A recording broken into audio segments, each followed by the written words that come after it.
بیرەوەری بەشی 51 سەردانی ماڵی گەورە پیاوان و خەوتن لە نێو دوو پشکان. وا بزانم هاوینی ساڵی 1376 هەتاوی بوو. تەمەنم 21 ساڵ بوو. دوکانی وێنەگری و فیلم هەڵگرتنم دانابوو. لە قەراغ کاری ڕۆژانەم نێوە نێوە لە شوێنی سەرنجڕاکێش وێنە و فیلمم هەڵدەگرت و بۆ کاتی خۆی ئارشیوم دەکرد. لەمێژ بوو بە شێوەی جۆراوجۆر و لێر و لەوێ کارم بۆ حیزب دەکرد، بەڵام نەمدەوێرا ڕاستەوخۆ لەگەڵ کەس کاری تەشکیلاتی بکەم.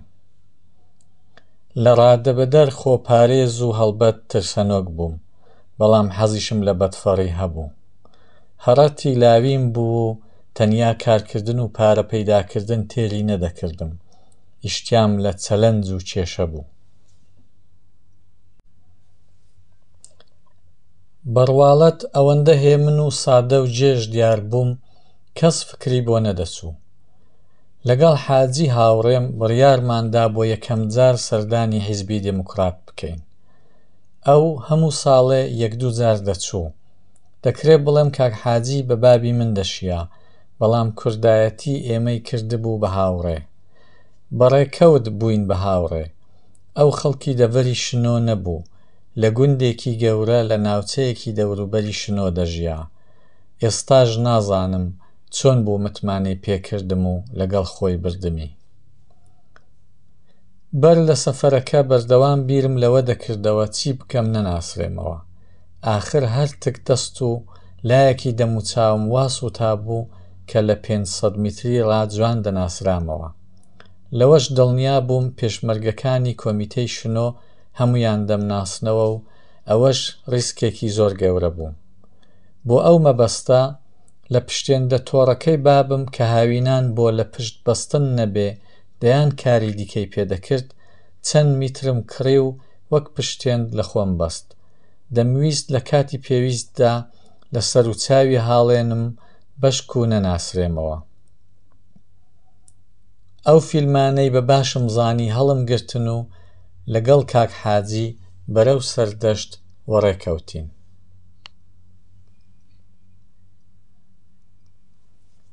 لە شاری سەردەشتڕا بە ماشێنی تۆیەتای کرێ بەرەو ناوچەیەک کە نەمدەزانی کوێیە ڕۆیشتین. لە گوندێک دابەزین. حاجی ڕەفیقم لە فێڵەکەی دەزانی. کوتی با خەڵکی ئەو دەڤەرە لێمان وەشک نەکەون.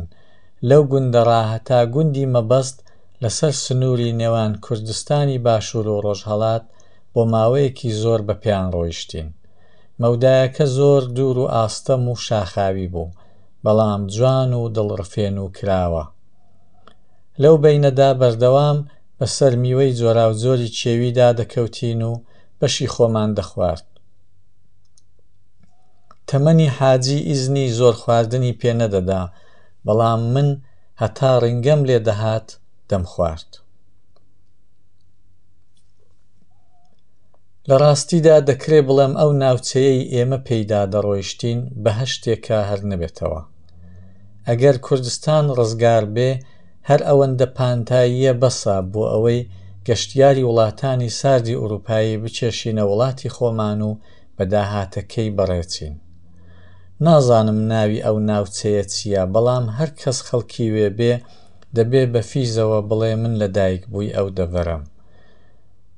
دوور و نزیکی گوندی مەبەست ببووین کە ماشێنێکی خەڵکی ئەو ناوچەیە لەسەر جادە بۆی ڕاگرتین و بێ ئەوەی داوای لێ بکەین سواری کردین.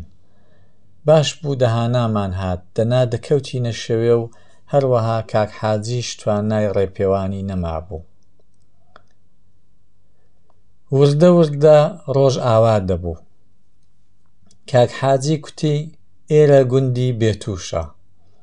ئەو شۆ لێرە دەبین و بەیانی وەڕێ دەکەوین بۆ ئەو دیوی، واتە کوردستانی باشوور یان گەرمێن. کوتم دەچینە ماڵە کێ؟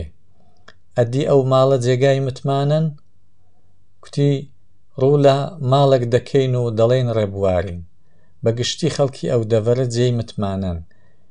هیچ ناڵێین و بەیانیش وە دەردەکەوین. نیگەران مەبە. چوین بەرەو حەوزی دەستنوێژ هەڵگرتن و ئێستاش نازانم لەسەر تاتە بەردەکان نوێژمان کرد یان مزگەوتی لێبوو. هەرچی بێ کۆمەڵێک خەڵکی ئاوایی لەوێ بوون. پیاوێکی بە تەمەن خوڵقی ماڵەی کردین و ئێمەش نمان کوتنا. ماڵێکی زۆر هەژار بوون بەڵام زۆر پیاو بوو. خواردنێکی سادە و بەتاممان خوارد. کابرا یەک یان دوو کچی مێر منداڵ و جەهێڵی هەبوو. وەک لە بیرم مابێ کچەکان دایکیان نەمابوو. هەر خێرا خێرا چایان بۆ دێناین. زۆرمان لەگەڵ خاوەن ماڵ قسە کرد بەڵام لێی نەپرسین بۆ کوێ دەچین. شەو درەنگ ببوو کە هەستم کرد یەک لە کچەکانی ددان ئێشەیەکی قورسی هەیە و نایان هەوێ لای ئێمە باسی بکەن. بەخۆشیەوە حەبی ئازار شکێنم پێبوو. دامێیە و خواردی. بابی کوتی هەر خۆ ڕاگرێ هەتا بەیانی زۆرە، ئیتر سبەی حەتمەن دەیگەێنمە قەڵاتزێ.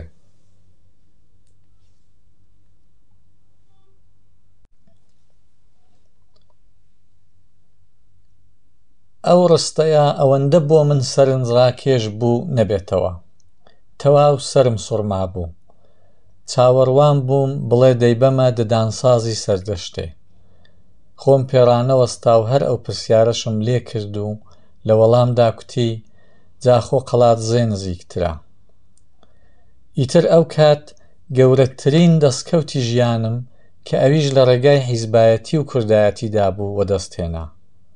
ئەو شەوی بۆم دەرکەوت کە دوای نزیک بە سەدەیەک لە دابەشکردنی کوردستان بە 4 پارچە هێشتا لە لای خەڵکی دەوروبەری سنوورە دەستکردەکان کوردستان هەر یەکە و لە ڕوانگەی خەڵکی ئەو گوندە قەڵاتزێ و سەردەشت جیاوازیەکیان نییە.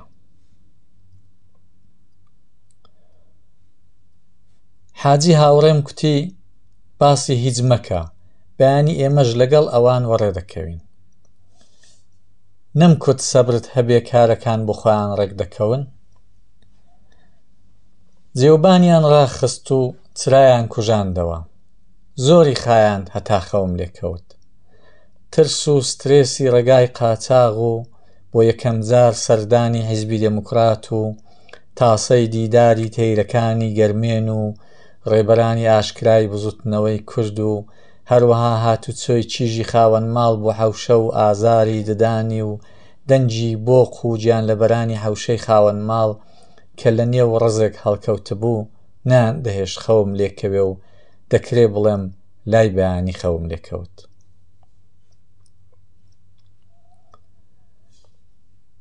کاتێک نانی بەیانیمان دەخوارد کاک حاجی هاوڕێم بە خاوەن ماڵی کوت ئێمەش هەر لەگەڵ ئێوە دێین بۆ ئەو دیو. دیار بوو خاوەن ماڵ هەستی بەوە کردبوو فەرمووی زۆر باشە. دەمێکی دیکە دەچم دۆخەکەی هەڵدەسەنجێنم و دواتر وەڕێ دەکەوین.